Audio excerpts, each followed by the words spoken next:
So I was sitting in meditation, as I am. It's continuous. It doesn't have to be separate from activity because it's a quality. Meditation itself is not an act, of course, because there's no person to meditate. When you sit simply just to sit, which we can call meditation, the whole point is that there's no person present. And you can carry this quality with you throughout every activity, daily, continuously, endlessly. You can be inwardly stationary, calm and still, even amidst perpetual activity, action. Of course, you can interact with the world as if you're a person and see it sort of a divine comedy.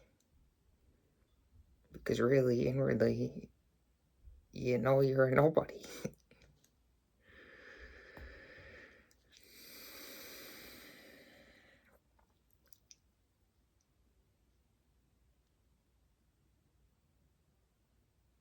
And it's funny.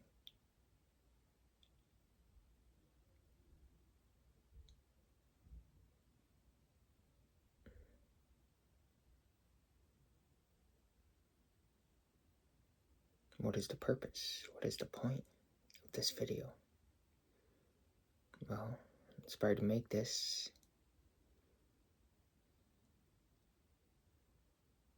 not necessarily for a reason. You don't need a reason to be happy, really. Has anybody ever asked you, why are you smiling?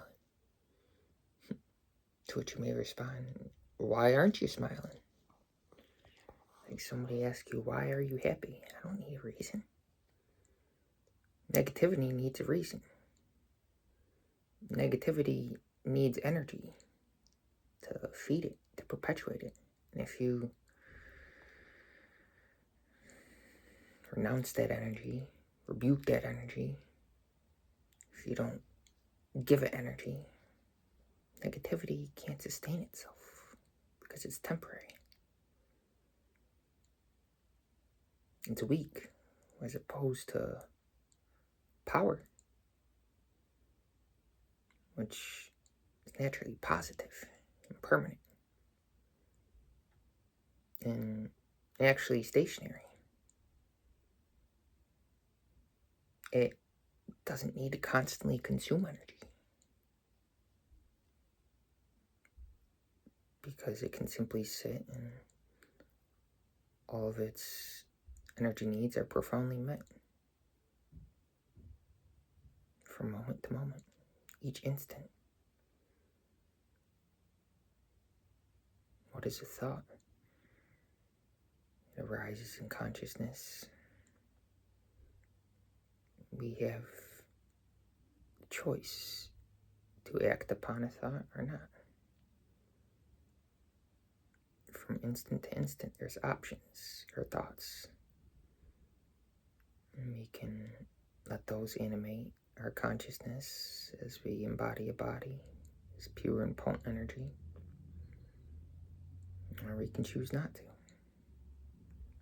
That power of choice is always with us. Of course, we don't have to do anything.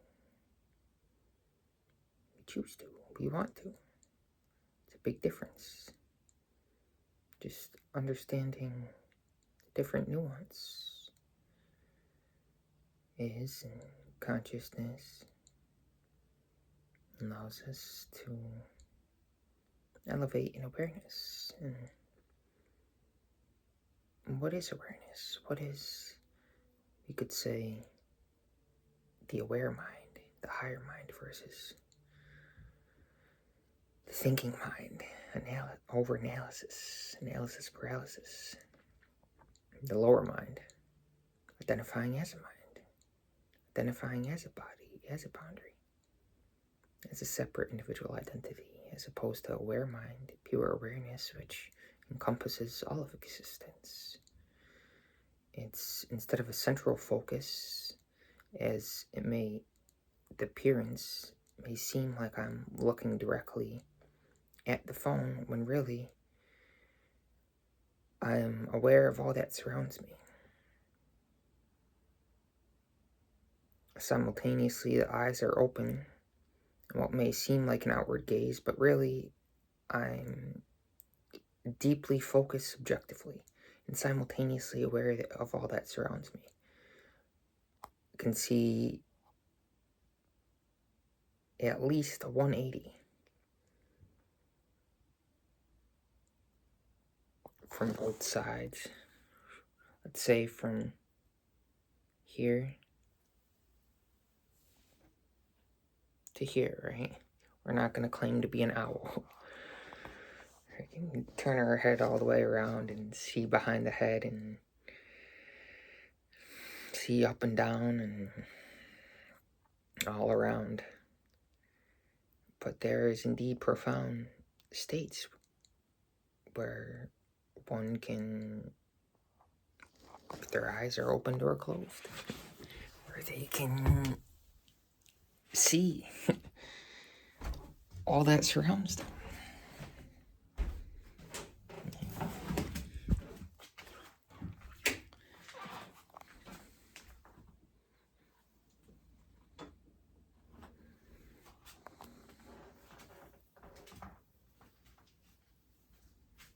So as I get up and move, motion, it's not out of compulsion. I was joking with myself recently. I was, we could say, eating more than I should be, right? But should is a hypothetical, not reality. And I was joking. Laughing is one way of letting go, right? Releasing negative energy, pressure. And the more we are simply aware, we dwell in aware mind versus thinking mind. We'll notice that there's a sort of pressure, a thought matrix under that which is simply aware, pure awareness, that which we are. And as we sit as the loving witness, or as we walk, or as we lay down, or wherever our bodily position is we're simply the loving witness, no matter what we're doing, how we're being. We'll see that all thoughts arise from a sort of pressure. And laughing is a way to let that go. So I was kind of beat myself up a little bit, right? And I just started laughing. Why? Why are you smiling? Why are you laughing? No reason. It just came out. And as I was laughing simultaneously, I'm aware that this is a releasing, a letting go. And I was joking, I'm like,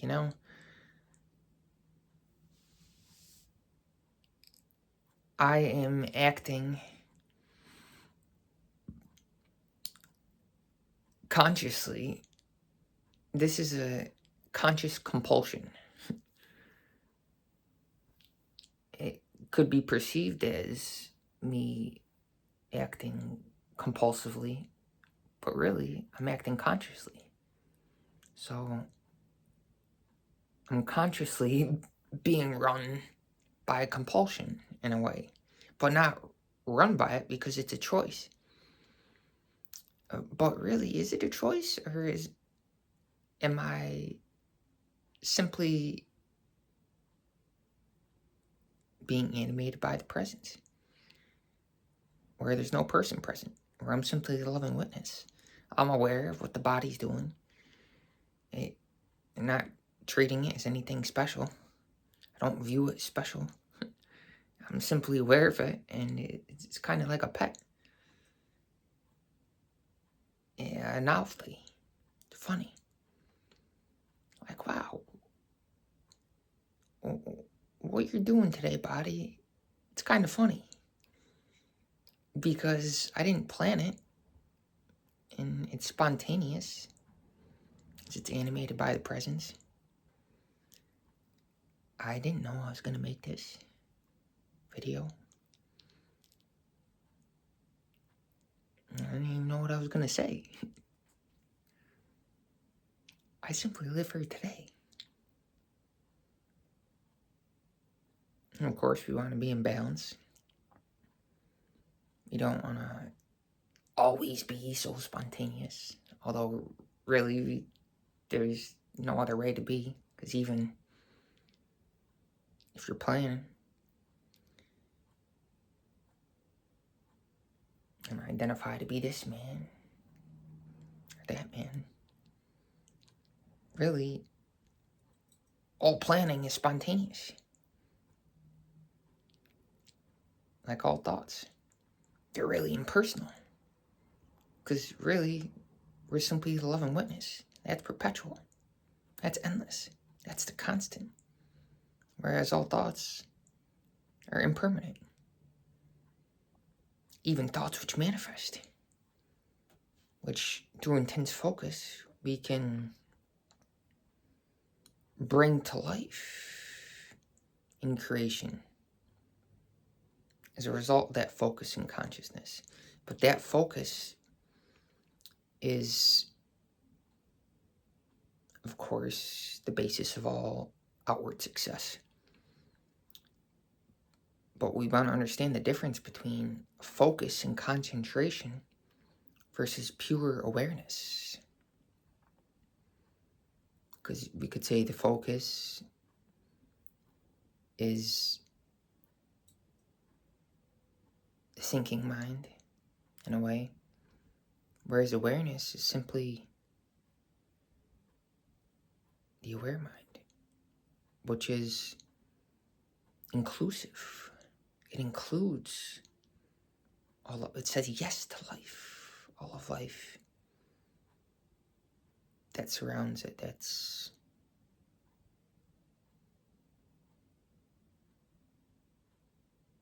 ever present. Whereas analysis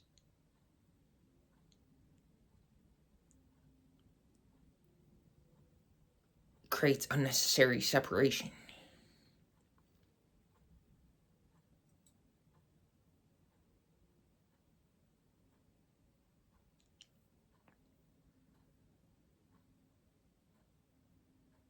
And exclusion.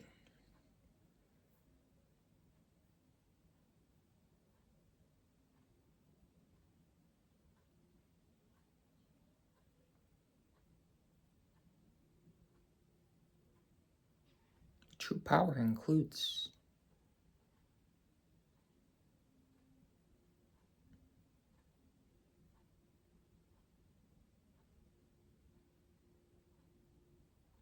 it's a truth. Truth is all inclusive.